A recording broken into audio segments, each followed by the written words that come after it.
several years ago, back when my kids were younger, and attending Bear Creek Camp. On one occasion, I was attending as well as a leader. And I remember a guest speaker coming that they had. I can't remember the overall gist of what he was talking about, his theme, but I remember this activity that he did with everybody. And it was a mixed group. We had youth, we had the adults, the leaders, the instructors, the staff were all together, and we were in this room, and he had everybody stand on one side of the room. And he did this exercise where he would name some challenging situation in people's lives. Have you ever been picked on? Or have you ever had a loved one die? Or have you ever had this or that? Just one thing after another. And anybody who had experienced that would cross to the other side of the room. And some people would be, not crossover. And sometimes, depending on what it was, only a couple people would trickle over. Sometimes it'd be just about everyone and just a few people, or kind of half and half, depending on what it was. And so we did this several times. And after, you said, anybody who had such and such, people would walk over, you'd kind of look around, and then the people who were left behind would cross over. So, and then you start again. Anybody who had, and then don't. He asked the question, have you ever had doubts that heaven existed? And just about everyone crossed over from one side of the room to the other. And there were only a handful of people who didn't, who had never had a doubt about whether heaven was real, whether heaven existed. And it was mostly younger people who I assumed, as I looked around, were taught this in Sunday school or by their families and just simply hadn't had a reason to doubt it yet. But everyone else went over except a few kids, younger kids, and myself. I was the only adult who didn't walk over. I have never had a doubt about whether heaven exists. And I was a bit surprised. I just didn't know that. I knew people doubted. As a pastor, I've always had people come up to me, but that many, almost the entire room? Why would I be surprised by that? I've never had a doubt for as long as I can remember. Why? When I was 6 years old, I had a near-death experience. It was 1979, and I came down with a condition called Reye's syndrome. And at the time, they didn't know what it was. Reye's syndrome was not a diagnosis. They didn't diagnose my condition until a couple years later. And Reye's syndrome is what happens when it's a possibility when you give aspirin to treat a viral infection. I had chicken pox. My mother, who had been a Navy nurse, followed her training. And again, at that time, they didn't know what Reye's syndrome was. This was the common practice. She gave me aspirin for my fever.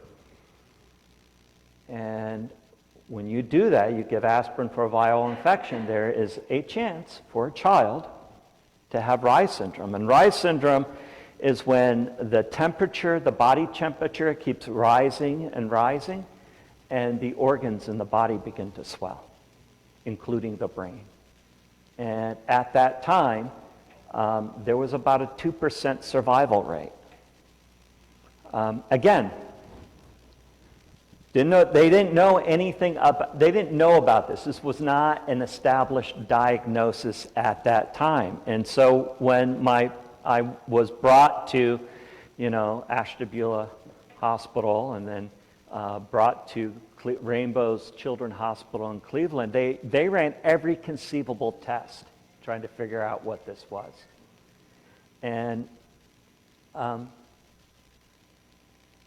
temperature kept going up. My organs kept swelling, and things started to shut down. And they had to do resuscitation. And I saw the other side. And when I came back, when I was resuscitated and was recovering, and the illness, I was recovering from the illness, I kept telling my mom and the staff that I wanted to go back to that warm, cozy place. I wanted to go to that sliding tunnel, to the warm, cozy place. And I wanted to see that man again. And I described a man that I saw, and I described him in such a way that my mother knew that the person I described was her grandfather, my great-grandfather. And he had died before I was born. My mom, she went and talked to the doctors. They said, well, what your son went through, kids on this floor, when they've been through what your son's been through, it's not unusual for him to have dreams like that. Just tell him to forget about it. It's no big deal. My mom shared with my grandmother, and my grandmother believed that I saw her father on the other side. And, I gradually, I put it out on my mind. A lot of traumatic things happened in the hospital, and, I repressed the memory. But as I was growing up, I would do things that would remind my mother of telling her about that experience. So one of the things I would do is I had this blanket that I would roll up in like a burrito and call it my tunnel, and that I'm in my warm, cozy place. And my mom, when I do that, my mom would remember this experience I had in the hospital.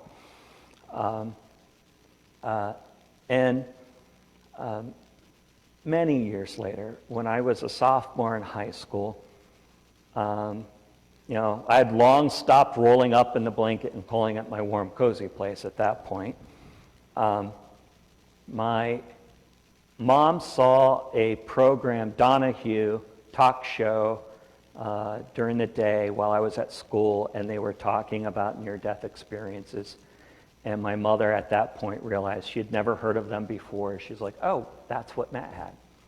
And so when I got home from school that day, she said, hey, sit down, I want to talk to you about something. I'm like, am I in trouble?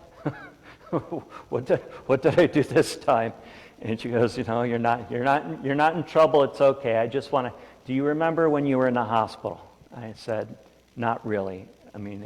At that point, I had just maybe a half dozen very fuzzy memories of that experience. And she asked me about, do you remember ever talking about the warm, cozy place, or a sliding tunnel, or meeting someone? And as she's asking me these questions, I can't remember what she's talking about, but I had this really odd feeling, like she had struck a chord inside me. Like part of me just knew that there was something here, something meaningful. And for the next couple months, I was kind of obsessed with near-death experiences. I took out books in the library. I wrote a paper on them for my English class. I was just drawn to this topic. And unbeknownst to us, out in Ohio, I had a great aunt who was on her deathbed. And she had, which at that time was thought to be the only picture of my great-grandfather. Now, it turns out one of my other aunts had the same picture blown up in her attic, and she wasn't telling anyone about it. But the aunt who was on her deathbed at that time, the whole family thought this is, the only picture we have of him. And she was insisting that I get this picture. She hadn't seen me since a family reunion just about the time when I was sick in the hospital, back when I was sick, and we were still living in Ashtabula. We had moved away from Ashtabula the next year to Pittsburgh, and then multiple places, and ended up out here. I hadn't seen her since that time. And I'm a teenager. Last time she saw me was when I was about 5 years old, and she was like, Matt needs to get this photo, needs to get this picture. I want him to have it. And the rest of the family was like, why should he get it? He never met the man. He died before he was born. We knew him. We knew what he looked like. So one of us should get it. Well, my grandmother, all those years later, remembered my mom telling her about my experience in the hospital. And so my grandmother, that side of the family everybody's kind of wily. The one hiding the picture up in her attic, not telling anyone about it as they're fighting over the one that... So my grandmother took the picture, sent it, mailed it to us with a note that she wrote telling us why we were getting it, and said that the only condition is that we needed to make a copy of the photo so that she can have a picture on her mantle so she can rub it in the noses of her other siblings. And yes, that's my family. And so the picture comes in the mail, and my mom takes it out, she reads the note, she sticks it on the mantle next to the door. I come home from school, I walk through the door, my backpack, I take off my shoulder, I'm holding it, and I look to the bureau where my mom set the photo, and my mom's walking towards me to greet me, and I see the photo, and I go, oh, that's him. My mom looks at me, and she goes, that's who? And I go, that's the man I saw, as I'm looking at the photo.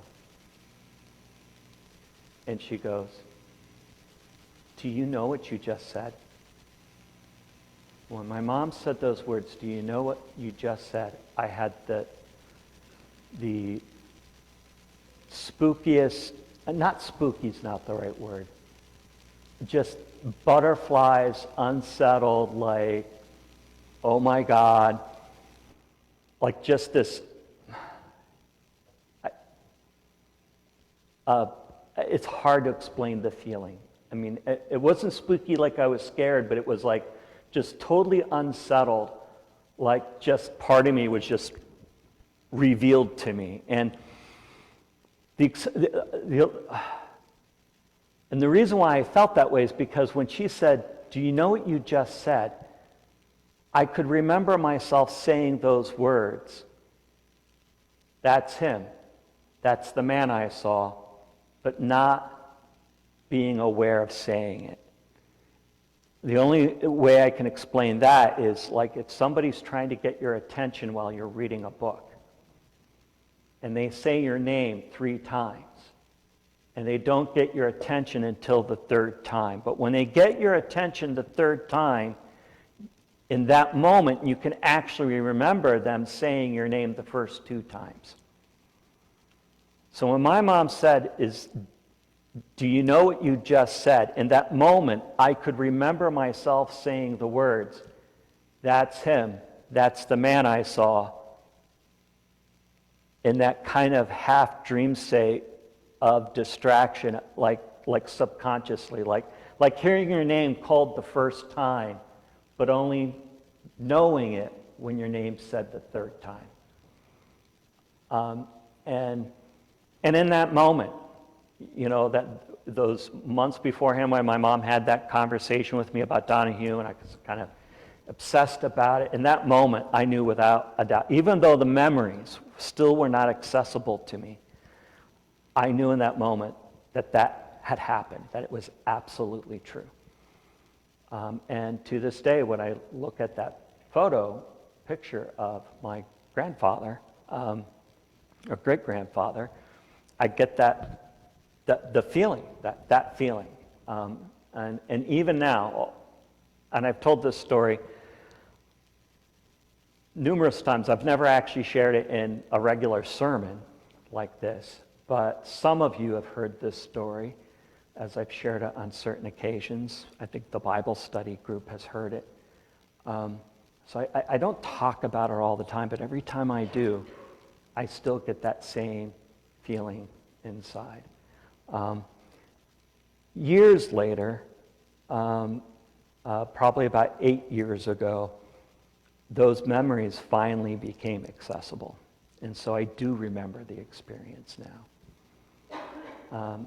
And, whereas the Sadducees in our text today questioned Jesus about the resurrection and the afterlife, I can tell you without a shadow of a doubt, I've seen it. It's real.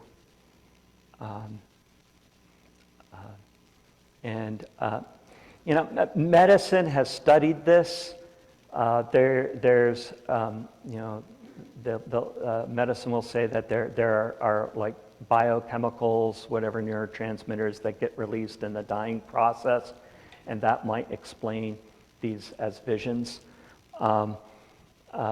But the intricacy of near-death experiences, the research that's been done on them in general, there's like 14 characteristics that every near-death experience has, various characteristics from this list. Maybe not all of them, but most of them. Why those characteristics, why that happens in the brain, those things are a pretty big mystery, and it cuts across cultures, religions, ages. And as a pastor, I have seen and have heard stories, all kinds of stories, about the afterlife, about people getting messages or changing their decision because they got a gut feeling that they felt came from a loved one who had gone before them, who had died.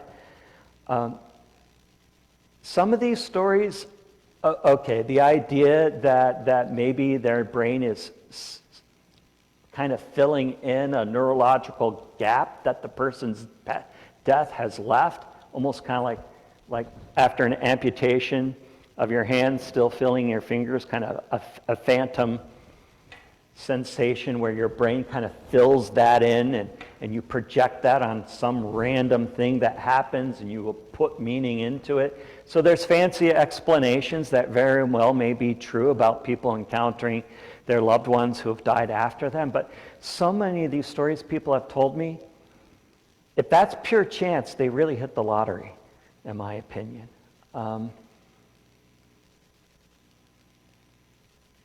Death and resurrection's real. And you don't have to take my word for it.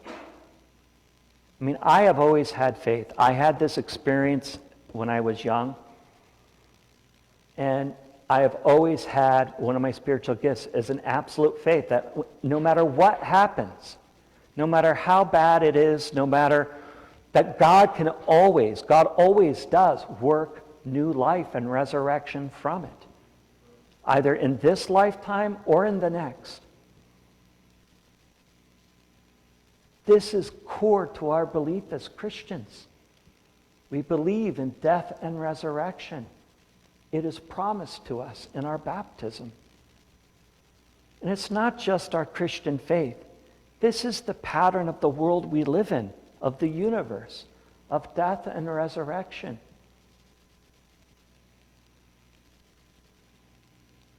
You don't need to have had a near-death experience to have faith in the afterlife, to have faith on equal level as myself in the afterlife. I know many people who have faith in the afterlife as deep as my own. And initially I wondered, well, they didn't have my experience. How can they believe on the same level? Well, many of them have had doubts. But as they have encountered death and resurrection over and over and have seen it in the world around us over and over and over again, the idea that there would be death after this, that there would be resurrection after this life, that there would be life after life, becomes less and less difficult to imagine until they get to the point where they simply believe it's true because they've seen the pattern so often. There is a tendency for us as human beings to try to explain the mysterious with logic and information not up to the task to understand the mysterious.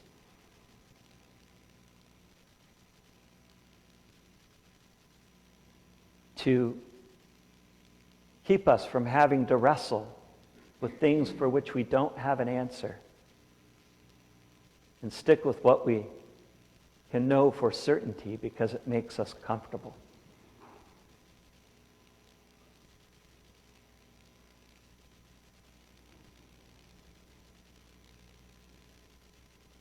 We don't have to do that.